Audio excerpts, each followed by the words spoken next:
Every community has stories that are rarely told out loud, stories shaped by fear, silence, pride, and eventually, understanding. They are not stories of perfection, but of people navigating difficult moments with limited choices and uncertain outcomes. This is one such story. It takes place in Bamako, Mali, within an ordinary family, living an ordinary life, until a single event changed everything. It is not a story about blame or judgment. It is a story about responsibility, rejection, endurance, and the slow, patient work of healing. At the center of the story is a young woman named Aïssata. Aïssata is 22 years old, and she is pregnant at the time this story is being told. Before the pregnancy, her life followed a familiar path. She lived with her parents, helped at home, and was preparing to begin nursing school in October. Her future, though not without challenges, felt structured and hopeful. When she realized she was pregnant, that sense of structure collapsed. Fear arrived first. It did not come loudly or dramatically. It settled quietly in her chest and refused to leave. She worried about her parents, her education, her reputation, and her future. The questions came faster than answers. How would people see her? Would her life stop before it truly began? For a time, she considered ending the pregnancy, not out of carelessness or lack of feeling, but because everything felt overwhelming and uncertain. She was young, unprepared, and afraid of disappointing everyone she loved. The child's father, Moussa, is 25 years old. When he learned about the pregnancy, he did not disappear.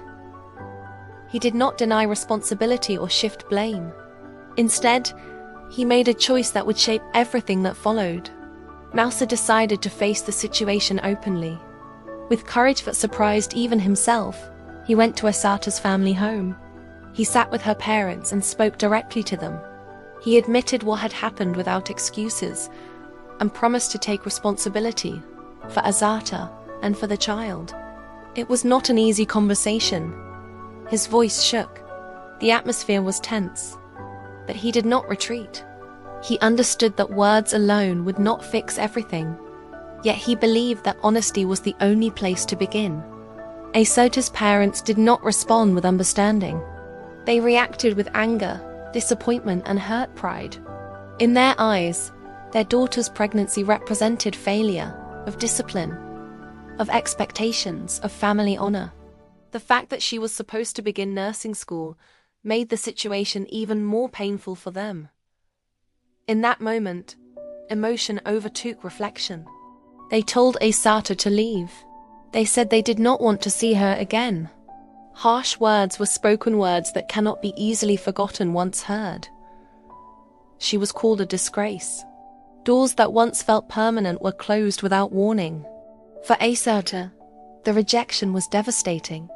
It was not only the loss of a home, but the loss of belonging. Aïssata moved in with Moussa. From the outside, it may have seemed like a solution, but emotionally, she was breaking. Each day felt heavy. She cried often, sometimes openly, sometimes alone in silence. The pain of being rejected by her own parents stayed with her constantly, even in moments of rest. Moussa tried to comfort her. He reassured her, reminded her she was not alone, and worked to provide what stability he could. But emotional wounds do not heal quickly, even when love is present. Her siblings reached out when they could, offering encouragement. They reminded her that she was human, that mistakes do not define an entire life, and that many people have faced similar situations and still found happiness. Still, believing those words was difficult. The emotional strain began to affect Aïssata's health.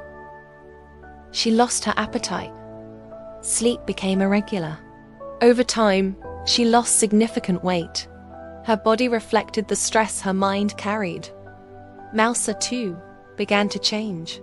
He grew thinner and more tired, not because he regretted staying, but because watching someone he loved suffer so deeply took its toll. He carried his own fears quietly, trying to remain strong for both of them. The future remained uncertain. Nursing school was no longer possible in the immediate term. Plans were paused.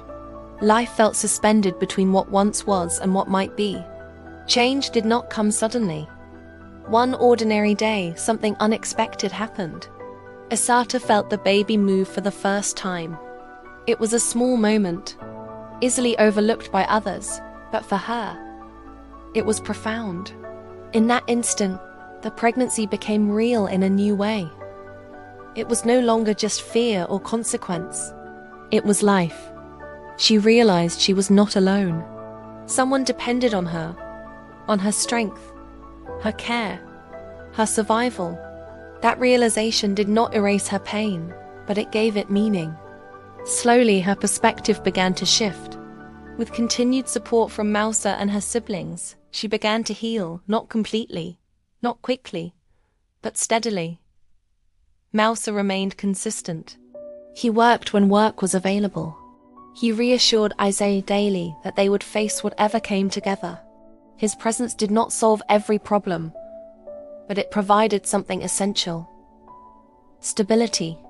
Aïssata began to think again about her future. She realized that postponing her dreams did not mean abandoning them. Nursing school could wait. Her education was delayed, not destroyed. This decision gave her a sense of control she had not felt in months. For the first time since the pregnancy, she allowed herself to imagine a future again. Different, yes, but still meaningful. Months passed. The baby was born healthy. The arrival of the child changed the emotional landscape around everyone involved. Holding the baby brought a quiet softness that arguments and distance had not allowed. What once felt like a scandal now had a face, a name, and a heartbeat. News reached Aïssata's parents. At first there was silence. Then slowly, communication resumed. Messages were sent. Conversations began cautiously. Pride remained, but it was no longer unmovable. Time did what anger could not. Apologies followed, awkward, but sincere. The doors that had been closed were not thrown open all at once, but they were no longer locked. Reconciliation did not erase the past, but it allowed everyone to move forward. Aïssata returned to her parents' presence, not as the daughter they once imagined, but as the woman she had become. A mother, a survivor, someone shaped by hardship rather than defined by it. She began to smile again, not constantly, not without memory of pain, but genuinely. She was stronger, wiser, more patient. This story is not about perfection. It is about people making difficult choices in moments of fear. It is about the damage caused by anger and the quiet power of responsibility. It is about rejection, endurance, and the slow rebuilding of trust. Aïssata's journey did not end in shame. It ended in growth. Her life did not stop, it changed. She became a mother, a partner, and remained a dreamer. What fear tried to destroy, hope gradually rebuilt.